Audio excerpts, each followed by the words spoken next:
नमस्कार दोस्तों, मैं हूं ममता तिवारी और आप सभी का स्वागत करती हूं मेरे चैनल ममताज वे में।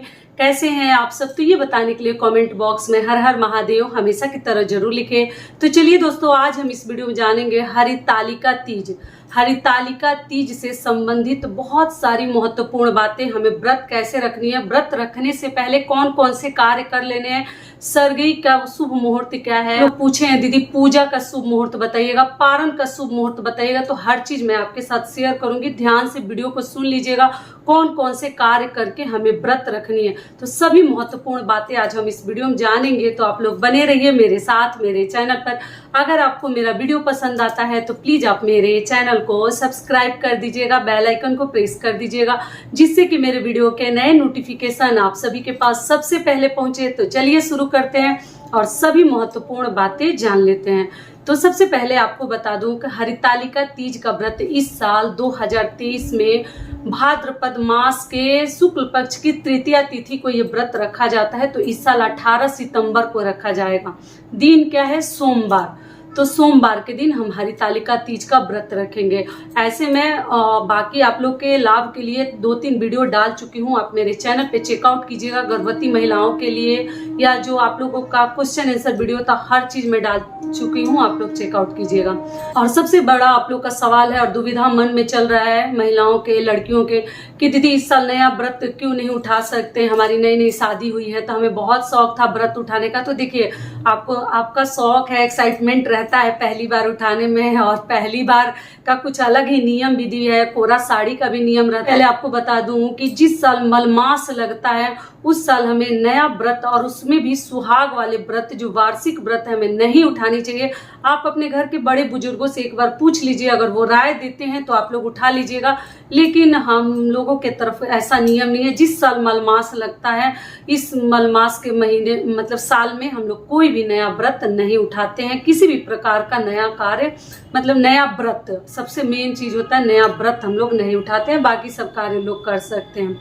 और अगली चीज क्या है कि देखिए, व्रत रखने से पहले हमें किन किन बातों का ध्यान रखनी चाहिए।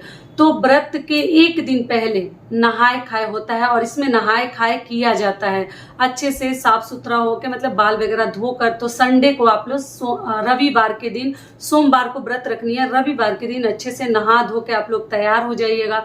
तैयार होने के बाद आप लोग जो है लहसुन प्याज का सेवन नहीं किया जाता है, और कुछ ज्यादा स्पाइसी ऑयली मत खाइए, नहीं तो प्यास लगेगा। एक दिन पहले से ही आपको ना ठंडी चीजें खानी चाहिए, और भोजन भी कम मात्रा में खाइएगा, बहुत ज्यादा नहीं। एक लोग हादस के इतना जल्दी खा लेते हैं, पहले से ही चिंतित हो जाते हैं कि कल व्रत रखना है, तो बहुत ज्यादा खा लेते हैं। जो कि व्रत में जितना ही हल्का बॉडी रखिएगा उतना ही आपको न प्यास लगेगी न भूख लगेगी। बहुत ज्यादा भोजन और पानी पी सकते हैं, मतलब स्पाइसी और ऑयली चीजें ना खाएं।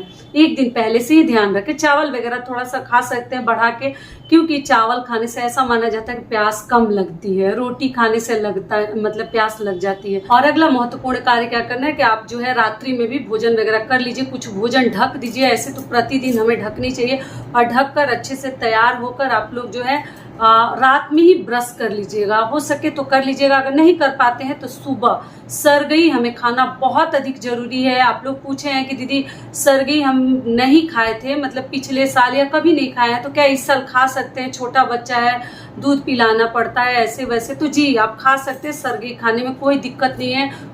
ठंडी चीजें सरगी में क्या क्या खाते हैं, मेरे चैनल पे वीडियो है, आप लोग चेकआउट कर सकते हैं।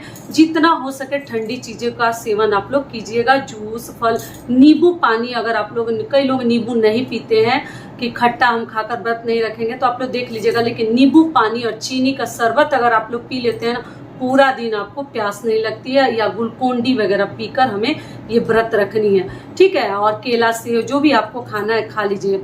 और उस समय आप लोग ब्रश करके सिर के ऊपर से नहा लीजिएगा। सिर के ऊपर से नहा लेंगे तो क्या होगा, प्यास कम लगेगी। और सरगी कितना बजे खाना है, तो देखिए सरगी ना 4 बजे से पहले आप लोग खा लीजिएगा। आप लोग सरगी का भी देखिए मुहूर्त होता है, कान में कौवा का साउंड नहीं आना चाहिए, मतलब आवाज नहीं आनी चाहिए, नहीं तो व्रत खंडित हो जाएगा।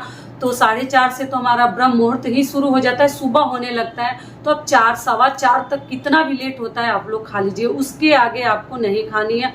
और ये निर्जला और निराहार व्रत रखा जाता है पति के दीर्घायु के लिए, जो कि सभी महिलाएं ये चीज जानती हैं। सारी बातें क्लियर हो गई तो सरगी आप लोग इस प्रकार से खा लीजिएगा।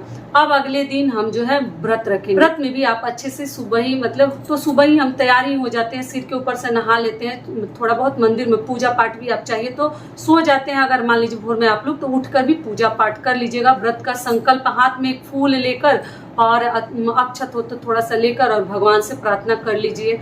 अगर वो भी नहीं पार लगता है तो केवल एक फूल हाथ में लेकर और भगवान को प्रणाम करके रख दीजिए। और बाकी पूजा पाठ हम शाम को करेंगे, थोड़ा बहुत सुबह में कर लेते हैं। लेकिन कई लोग हैं कि सुबह में ही अच्छे से माता पार्वती और शिव जी की पूजा करते हैं, तो उसका शुभ मुहूर्त मैं ऐसे नीचे लिख दूंगी, फिर भी बता दे रही हूँ। 6:07 से लेके 8:34 तक है सुबह में, अगर आप पूजा करना चाहते हैं नियम विधि से तो। लेकिन आपको मालूम है ना कि शिव जी की पूजा प्रदोष काल में ही किया जाता है। फिर भी मान लीजिए कई लोग बिजी होंगे, शाम को नहीं कर पाएंगे, कहीं आना है जाना है, तो आप सुबह में भी पूजा कर लेते हैं। हर घर का नियम थोड़ा सा अलग है। तो ये हो गया। और दोस्तों आप लोग से एक छोटी सी रिक्वेस्ट है, अगर वीडियो पसंद आता है तो पहली बार आए हैं तो चैनल को पक्का सब्सक्राइब कर दीजिएगा और वीडियो को लाइक कर दीजिएगा, क्योंकि आपके एक लाइक से हमें बहुत अधिक प्रेरणा मिलती है। और आगे भी तीज के जितने भी वीडियो अपलोड करूंगी उससे आप लोगों को बहुत अधिक लाभ मिलेगा। हर स्टेप बाय स्टेप मैं वीडियो अपलोड करूंगी, हर पूजा विधि के लिए, हर नियम विधि के लिए। तो आप लोग चैनल को सब्सक्राइब करके रखिएगा तो आपको उससे बहुत लाभ मिलेगा। और आप लोग चाहे तो मुझे इंस्टाग्राम पे भी फॉलो कर सकते हैं, मेरा आईडी क्या है मैं नीचे लगा दी हूँ। तीज व्रत में पूजा शाम को ही करनी चाहिए, तो आप पूरे दिन निर्जला निराहार व्रत रख के और जो है आराम कीजिए। आप लोग सोनी तो नहीं चाहिए व्रत में, लेकिन फिर भी कई लोगों का सिर वगैरह दर्द करने लगता है, तो आप जो है कोशिश करें कि मतलब जग के रहें, नहीं रहा जाता है तो सो जाइएगा, कोई दिक्कत नहीं है।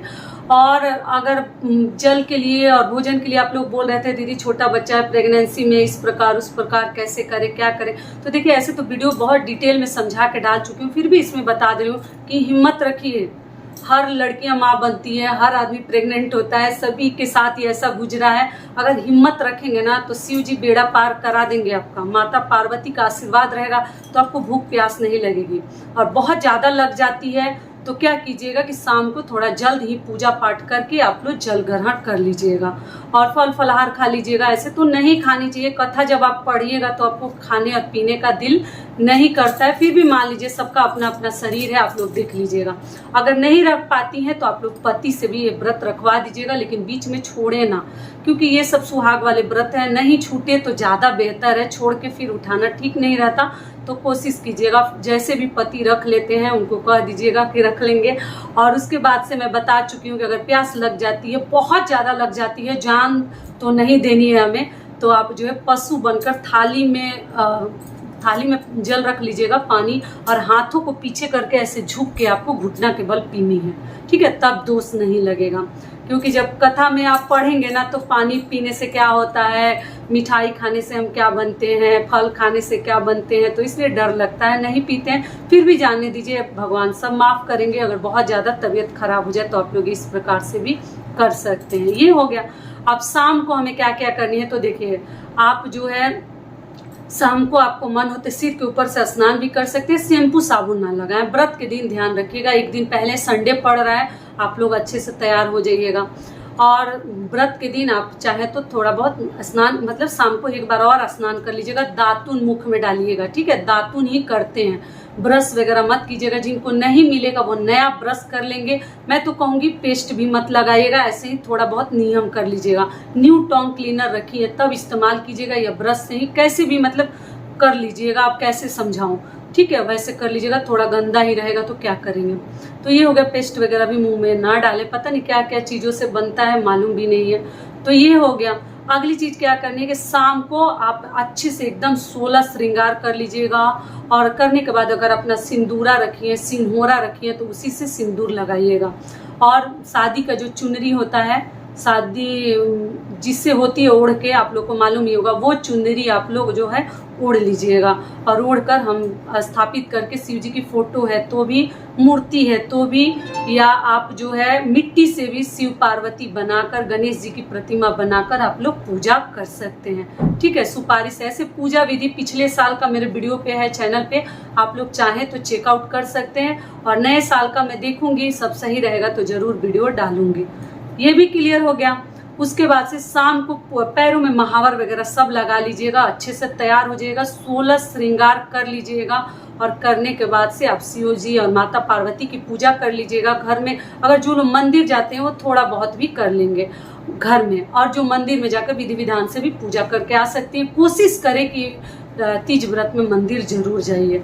और करने के बाद शाम को अगर पार्थिव बनाकर, मतलब पार्थिव शिवलिंग बनाकर आप पूजा पाठ करिए तो शाम को ही विसर्जन मत कीजिएगा।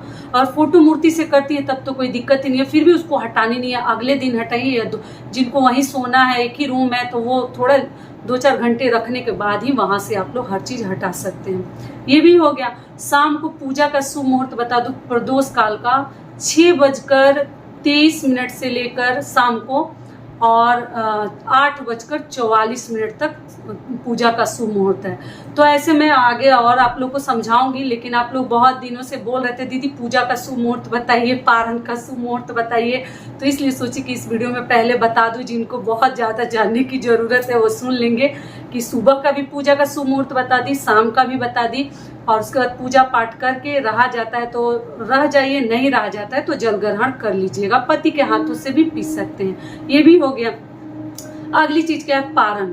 तो देखिए पारण में आपको बता दूं कि चतुर्थी तिथि में हम पारण करते हैं तो उसका कोई मुहूर्त नहीं होता। ध्यान से बातों को सुन लीजिएगा।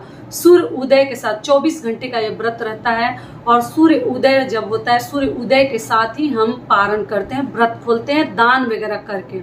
आप व्रत में भी दान कर सकते हैं या पारण के दिन भी दान कर सकते हैं। सुहाग की चीजें हम दान करते हैं। तो ठीक है, उठकर सूर्यदेव को जल दे लीजिए, अपने मंदिर में पूजा पाठ कर लीजिए, दान की चीजें दान कर दीजिए। उसके बाद जो है चतुर्थी तिथि में आप कभी भी सुबह पारण कर सकती है, जितना देर तक रहा जाए रह के गर्म चीजों के साथ ही पारण कीजिएगा। पारण का भी शुभ मुहूर्त समझ लिया आप लोग, सूर्य उदय के साथ हमें पारण करनी है। अब आशा करती हूँ कि तीज व्रत को लेकर, हरितालिका तीज व्रत को लेकर आपको सभी जो डाउट्स आप लोग के मन में चल रहे थे सभी बातें क्लियर हो गई। तो ये वीडियो मेरा यहीं तक का था। फिर मिलती हूँ एक नए वीडियो में, तब तक के लिए नमस्कार। स्वस्थ रहिए, सुरक्षित रहिए और जहाँ कहीं भी रहिए खूब खुश